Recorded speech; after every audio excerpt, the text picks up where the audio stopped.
یہ میری خوش قسمتی کہ میں حضور کا امت ساری زندگی اس کا شکریہ ادا کرتا رہوں تو حق شکر ادا نہ کروں۔ ہم حضور کی امتی، نبی انتظار کرتے رہے، نبی منتظر رہے۔ حضرت خلیل اللہ کی بارگاہ میں پکار رہے ہیں، ربنا وابعث فیہم رسولا، مالک رسول بھیج دے۔ کوئی کہتا ہے لیسا بفظ ولا بغلظ، وہ ترشرو نہیں ہوگا، سخت مزاج نہیں ہوگا، ماتھے پہ شکنے لانے والا نہیں ہوگا، وہ پیار بانٹنے والا ہوگا، بس وہ آیا جا رہا ہے۔ حضرت عیسیٰ نے تو نام بھی بتا دیا نا، مبشرم برسول یاتی من بعد اسمہ احمد، لوگوں میں جا رہا ہوں، چلو نام بھی بتا دیتا ہوں، میرے بعد جو آنے والا اس کا نام احمد ہوگا۔ نبی انتظار کرتے رہے، 12 نبیوں نے انتظار کیا حضور کی امت میں ہونے کے لیے، تمنا کی۔ نستورہ راہب انتظار کرتا رہا، بحیرہ راہب انتظار کرتا رہا۔ شب ہجر کی سختیاں کوئی اس سے جا کے پوچھے، تیری راہ تکتے تکتے جسے صبح ہو گئی۔ زندگیاں گزار دی انہوں نے۔ سلمان فارسی کی کہانی سن لو، مجوسی کے بیٹے تھے، حق کی طلب میں نکلے، باپ نے گھر سے نکال دیا، ایک پادری کے پاس جا کے رکے، زندگی بھر اس کی نوکری کی۔ جب اس کا آخری وقت آیا، اس نے کہا میری تدفین کے بعد غموریہ چلے جانا، وہاں کا پادری خدا رسیدہ ہے، تجھے اس سے کچھ مل جائے گا۔ کہتے میں وہاں سے غموریہ آ گیا، پھر اس پادری کی ساری زندگی خدمت کی۔ جب وہ مرنے لگا تو اس نے کہا کوئی ایسا شخص نہیں ہے جس کے پاس اب میں تجھے بھیجوں، لیکن نبی آخر الزماں کے ظہور کے لمحے آ گئے ہیں، تو یہاں سے یثرب چلا جا، وہ اس نبی کی ہجرت گاہ ہوگی، تیری زندگی سنور جائے گی، تو نے بڑی محنت کی ہے، بڑی نوکری کی ہے میری۔ کہتے ہیں میں نے اس کو کہا کہیں ایسا نہ ہو میں دھوکہ کھا جو مجھے کوئی نشانی بتا دے۔ اس نے کہا 3 نشانیاں ہیں، ایک صدقہ نہیں لے گا، دوسرا ہدیہ رد نہیں کرے گا، تیسرا 2 کندھوں کے درمیان مہر نبوت ہو۔ کہتے ہیں میں نے اس کی تدفین کی، یثرب کی جانب جاتے ہوئے ایک قافلے میں شامل ہو گیا، انہوں نے مجھے پکڑ کے اپنا غلام بنا لیا، لیکن میرے پہ مہربانی یہ کی کہ مجھے بیچا جا کے مدینے میں۔ ایک یہودی نے مجھے خرید لیا، میں اس کے باغ میں گوڈی کرتا تھا، کام کرتا تھا، کھجوریں توڑتا تھا، لیکن میں انتظار میں تھا کہ کبھی وہ نبی آخر الزماں آئے تو مجھے دید ہو، کبھی عرش پر، کبھی فرش پر، کبھی ان کے در، کبھی در بدر۔ غم عاشقی تیرا شکریہ، میں کہاں کہاں سے گزر گیا۔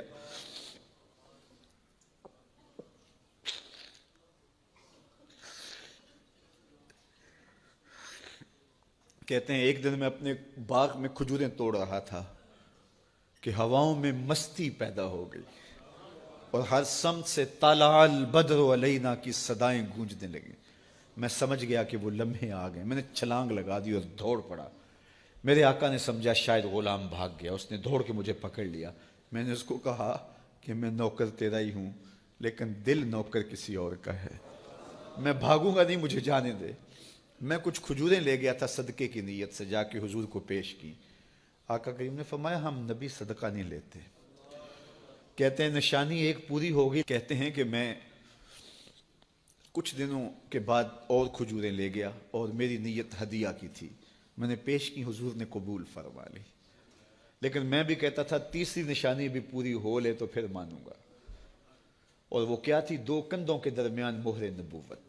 کہتے ہیں ایک دن حضور میرے باغ میں آئے اور آقا کریم نے اپنے مبارک کندھے پہ چادر رکھی ہوئی تھی اور چادر کی اوٹ میں مہر نبوت چھپی ہوئی تھی، اور میں پیچھے ہو کے دیکھتا تھا، اور میری آرزو یہ تھی کہ کوئی تیز جھونکا ہوا کا آئے اور چادر ہٹ جائے اور میں مہر نبوت کی زیارت کر لوں۔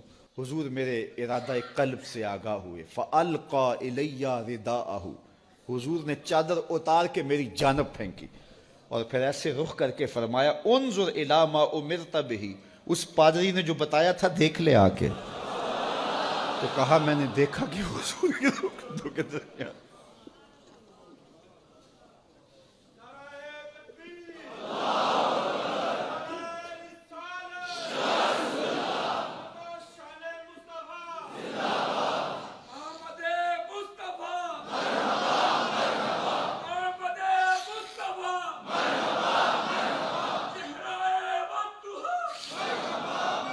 شب ہجر کی سختیاں کوئی اس سے جا کے پوچھے، تیری راہ تکتے تکتے جسے صبح ہو گئی۔ ہم نے تو کوئی انتظار نہیں کیا نا، ہم نے تو کوئی دکھ نہیں سہا، ہم سوئے تھے مقدر جاگ اٹھے، ہمارے والد مسجد سے مولوی صاحب کو بلا لائے، انہوں نے کان میں آ کے کہا مبارک ہو تو حضور کا نوکر بن کے آ رہا۔ میرے والد گرامی ایک شعر جھوم کے پڑھا کرتے تھے، محمد جانے جانا ہے، پیغمبر ہو تو ایسا ہو، رسولوں کی بشارت سے مبشر ہو تو ایسا ہو، امر توقیر کا سب کو موکر ہو تو ایسا ہو، کیا ہم کو غلام ان کا مقدر ہو تو ایسا ہو۔ میں اپنے مقدر پہ قربان نہ جاؤں، آپ اپنے مقدر پہ نثار نہ جائیں، ہمیں وہ نبی ملا جو نبیوں کا نبی۔ بنو سعد کے مقدر بھی جاگ اٹھے، اللہ اکبر، کیا وہ خوش نصیب وادیاں تھیں، کیا وہ خوش بخت پہاڑ تھے، بنو سعد کے جہاں حضور نے زندگی کے ابتدائی سال گزارے۔ اللہ اکبر۔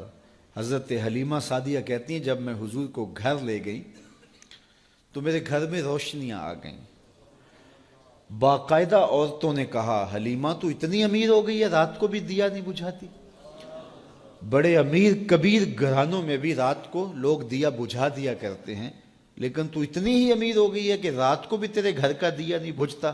تو حلیمہ سعدیہ نے کہا آؤ میں تمہیں بتاؤں میرے گھر میں دیا کون سا روشن۔ باقاعدہ ہم جولیوں کو بلایا، پالنے میں حضور تھے، اشارہ کر کے کہا ما کننا نحتاج الی السراج من یوم اخذناہ، جب سے یہ پیارا گھر آیا ہے میں نے سارے دیے توڑ دیے، دیے کی ضرورت نہ مشعل کی حاجت، عجب روشنی تو نے پائی حلیمہ، بڑی تو نے توقیر پائی حلیمہ، بنی تو محمد کی دائی حلیمہ۔ کہا ما کننا نحتاج الی السراج من یوم اخذناہ، جب سے یہ پیارا گھر میں آیا ہے میں نے سارے دیے توڑ دیے۔ جہاں روشنی چاہیے ہوتی ہے حضور کو اٹھا کے اس کمرے میں لے جاتے ہیں، وہاں انوار پھیل جاتے ہیں، روشنیاں پھیل جاتی ہیں، کیسے اجالے پھیلے، کیسی روشنیاں پھیلیں۔ حلیمہ دا چھپر کھجوری دے تھلے، حوراں وچھالے نوری مسلے، فرش تو عرش تک پہ گئی دہائی، حلیمہ نے لٹ لئی خدا دی خدائی۔ اللہ اکبر۔ وہ سارا دن تو صحراؤں میں گھوم لیتی تھی، اسے جب بھوک لگتی تھی لبوں کو چوم لیتی تھی۔ بخت جاگے حلیمہ سعدیہ کے کہ حضور ان کے گھر آئے۔ اللہ اکبر۔ جدھر سے گزرتے گئے نور پھیلتا گیا، انوار پھیلتے گئے۔ حضرت سیدہ طیبہ طاہرہ حضرت عائشہ سلام اللہ علیہا فرماتی ہیں کہ میں کچھ سی رہی تھی کہ میرے ہاتھ سے سوئی گر گئی۔ اب حضور کے گھر میں دیے میں جلانے کے لیے تیل بھی نہیں تھا، میں پریشان تھی، سوئی گر گئی، اتنے میں حضور تشریف لائے۔ حضور مسکرائے، کہتی ہے میں نے گمی ہوئی سوئی تلاش کر لی۔ اللہ اکبر۔ تو یہ روشنی تھی، یہ انوار تھے۔ اللہ اکبر۔ اذا ضحک یتلالع فی الجدر، جب حضور مسکراتے تھے سامنے والی دیواروں پہ عکس پڑتا تھا۔ اللہ اکبر۔ جب مسکراتے تھے نور پھیل جاتا تھا۔ اذا تکلم رؤیا کالنور یخرج من بین ثنایاہ، حضور کے سامنے والے دانتوں میں ہلکا سا فاصلہ تھا، اور جب آقا کریم گفتگو کرتے تھے وہاں سے نور کی کرنیں چھن چھن کے نکلتی تھیں، انوار پھیل جاتے تھے۔ ایسا نوری ماحول، ایسا نورانی چہرہ۔ حضرت ابو ہریرہ بولے کل قمر لیلۃ البدر لم ارى قبلہ ولا بعدہ مثلہ، کیا پوچھتے ہو؟ 14ویں رات کا چمکتا ہوا چاند تھے میرے حضور۔ پھر کہا نہیں نہیں نہیں، حضور جیسا نہ پہلے دیکھا نہ بعد میں دیکھا۔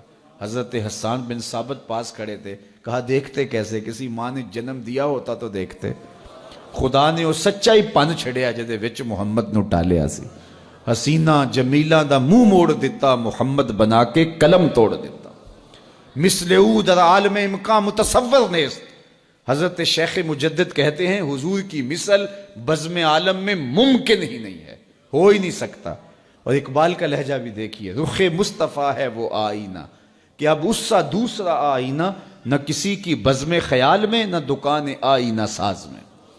تو وہ پیکر تراشا، وہ پیکر تراشا، مکھ چند بدرشا شانی ہے، متھے چمک دی لاٹ نورانی ہے، کالی زلف تیک مستانی ہے، مخمور رکھی ہند مد بھریاں، کیسا جمال دیا، کیسا حسن دیا۔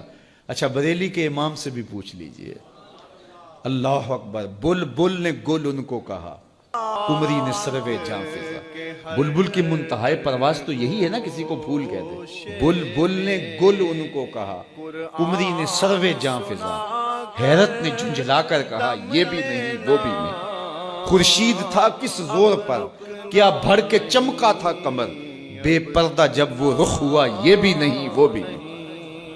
وہ حسن دیا وہ جمال دیا اللہ نے اپنی محبوب. دم لینا آفاق کے ہر ہر گوشے میں، قرآن سنا کر دم لینا، اب رکنا نہیں اب تھمنا.